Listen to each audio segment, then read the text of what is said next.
आंधियों को जिद है जहां बिजलियां गिराने की, मुझे भी जिद है वहीं आशियां बनाने की।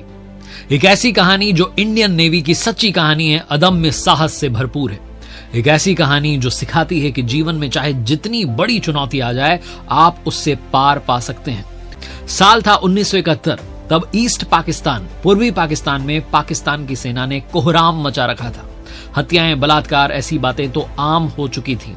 कोई भी वहां सुरक्षित नहीं था। लाखों की संख्या में रेफ्यूजी इंडिया आ रहे थे और इस स्थिति में भारत ने यह फैसला लिया कि भारत बांग्लादेश को स्वतंत्र कराएगा।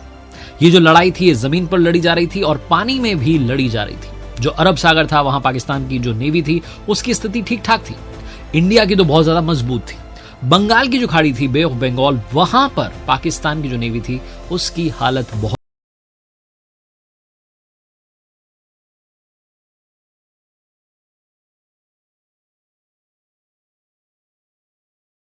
और उसके लिए उस गाजी को अरब सागर का चक्कर लगाते हुए बे ऑफ बंगाल तक जाना था। रास्ता खतरे से खाली नहीं था क्योंकि बीच में थी इंडियन नेवी। ये मालूम था पाकिस्तान को कि कुछ भी हो सकता है, लेकिन उन्होंने अपनी सबसे बड़ी रिस्क ली। भारत के लिए सबसे बड़ा खतरा था कि गाजी अगर विक्रांत पर हमला करती, INS विक्रांत पर, तो हमारी भी स्थिति डामाडोल हो जाती। लेकिन तब इंडियन नेवी ने वो कर दिखाया जिसको दुनिया सलाम करती है। तारीख थी 14 नवंबर 1971, जिस दिन पाकिस्तान ने अपना सबसे बड़ा फैसला लेते हुए, अपना सब कुछ दांव पर लगाते हुए, अपनी सबसे बड़ी सबमरीन गाजी को ईस्ट पाकिस्तान के लिए रवाना कर दिया। उनका एक ही टारगेट था कि जो इंडिया का INS विक्रांत था, जो कि देश का एकमात्र उस वक्त एयरक्राफ्ट कैरियर था, उसे खत्म कर दिया जाए। INS विक्रांत वो एयरक्राफ्ट कैरियर था जो कि इंडिया को बांग्लादेश से कनेक्ट किए हुआ था और भारत का मोराल बूस्ट कर रहा था। अगर INS विक्रांत को कुछ हो जाता तो इंडिया को जो एक कह सकते हैं नैतिक भी हानि होती, एक तरीके से आर्थिक भी हानि होती, भारत के लिए बहुत बड़ी दिक्कत हो जाती। भारतीय नेवी को कैसे मालूम चला कि गाजी वहां से रवाना हो चुकी है? तो कराची से जब गाजी रवाना हुई तो इन लोगों ने एक मैसेज भेजा ईस्ट पाकिस्तान में चिटगांव में, और वहां की नेवी को मैसेज दिया कि एक स्पेशल ऑयल की रिक्वायरमेंट, एक लुब्रिकेंट की रिक्वायरमेंट है जो कि सबमरीन और माइन स्वीपर में इस्तेमाल होता था।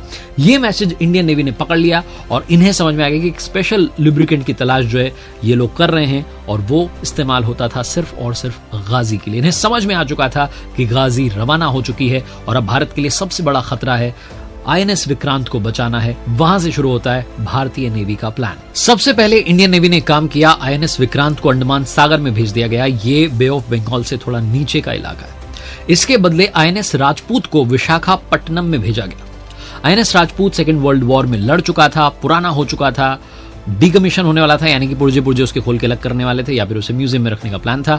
तो प्लान ये बनाया गया कि INS राजपूत जो है वो विशाखापट्टनम के पास में रहेगा और इस तरीके से बिहेव करेगा, इस तरीके से सिग्नल भेजेगा कि वहां पर INS विक्रांत खड़ा हुआ है। यही मैसेजेस भेजने की जो प्लानिंग थी वो इंडियन नेवी की काम आई। इतने ज्यादा संदेश भेजे गए कि गाजी को लगा, उस सबमरीन को लगा, उसमें बैठे हुए 92 जो पाकिस्तान के सैनिक थे उनको ये लगा, पाकिस्तान नेवी के जो लोग थे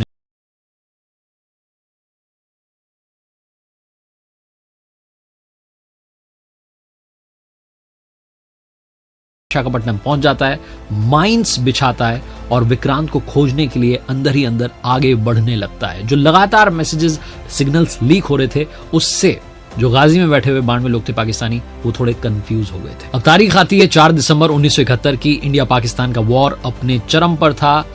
ऐसे में पाकिस्तान के हुक्मरान चाह रहे थे कि जल्द से जल्द गाजी जो है INS विक्रांत को खत्म करते हुए पहुंच जाए बे ऑफ बंगाल होते हुए ईस्ट पाकिस्तान और इंडियन नेवी पर सबसे बड़ा अटैक कर दे। लेकिन वो INS विक्रांत को ढूंढ नहीं पा रहे थे, इतने सारे सिग्नल्स मिल रहे थे, जैसा मैंने बताया कि कंफ्यूज होने लगे थे। वो माइंस बिछा चुके थे, आगे निकल चुके थे, लेकिन इतने सारे सिग्नल्स के कंफ्यूजन में वापस आते हैं उसी रास्ते पर जहां माइंस बिछा करके निकले थे। 4 दिसंबर की रात को INS राजपूत को सिग्नल मिलता है। उसमें जो कैप्टन थे इंदर सिंह साहब, वो ये डिसाइड करते हैं कि भैया ये जो सिग्नल आए ये गाजी के अलावा किसी और का हो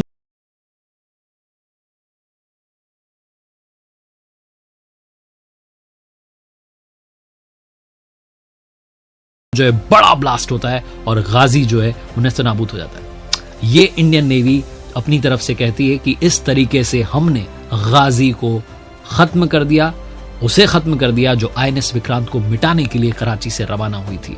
अगर उस वक्त आईएनएस विक्रांत को गाजी खत्म कर देती, ध्वस्त कर देती, तो शायद ईस्ट पाकिस्तान को जो आजाद कराने का सपना भारत ने, एक जिम्मा भारत ने उठा लिया था, वो कभी भी पूरा नहीं हो पाता। सबसे बड़ी प्रशंसा की जानी चाहिए आईएनएस राजपूत पर, जो भारतीय नेवी के योद्धा सवार थे उनकी। इंडियन नेवी के अदम्य साहस को, उस प्लानिंग को आज मैं सलाम करता हूं। और ये जो गाजी अटैक की कहानी है, ये हम सब लोगों को भी